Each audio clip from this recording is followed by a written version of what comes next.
బంజారా అనేది వీళ్ళ మూలం. ఈ బంజారా అనే మూలం ఒక ధాన్యాన్ని అమ్ముతూ పోతున్నారు కనుక వాళ్ళకు వచ్చింది. ఈ లదవి ద్వారా ఎటు వెళ్లే వాళ్ళు ఆ ప్రాంతాలకు వెళ్ళిపోయారు. అక్కడ వాళ్ళు అనుసరించినటువంటి వృత్తి ఏదైతే ఉందో, లేదా వాళ్ళు అమ్మినటువంటి సరుకు కావచ్చు, అందించినటువంటి వస్తువుల పేరు మీద వాళ్ళకు కొన్ని పేర్లు వచ్చినాయి. ఆ పేర్లు ఏమైనాయి? ఈ బంజారా పేరుకి ముందు చేరిపోయినాయి. లమన్ బంజారా, డాడీ బంజారా, ధనగర్ బంజారా, బాట్ బంజారా, ఇట్లా ఈ పేర్లు వచ్చేసినాయి. అయితే అప్పుడు 1949లో రాజ్యాంగం ఎప్పుడైతే తయారై వీళ్ళను ఎస్టీలుగా గుర్తించాలన్నప్పుడు అప్పుడు వాళ్ళు ఒక లెటర్ పంపారు అందరు రాజ్ ప్రముఖులకు, గవర్నర్లకు. ఏమని? చీఫ్ సెక్రటరీలకు, మీ దగ్గర బంజారాలు ఉంటే పంపి. బంజారాల పేర్లు ముందు ఇవి ఉన్నాయి. వాళ్ళకి ఎవరికి తెలియలేదు.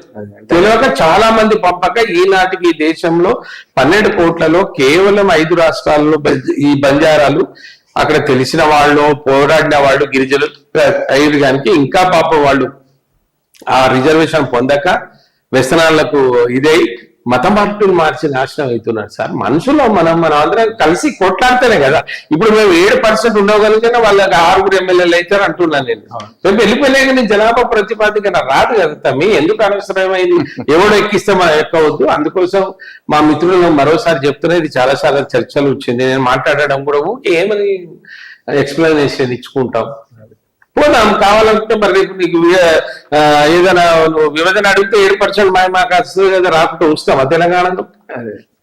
అది ఆ విధంగా మేము వాళ్ళకి మాకేం పంచాయతీ లేదు. కలిసిపోతేనే మంచిది, కలిసి ఉంటేనే సుఖమని నేను అనుకుంటున్నాను.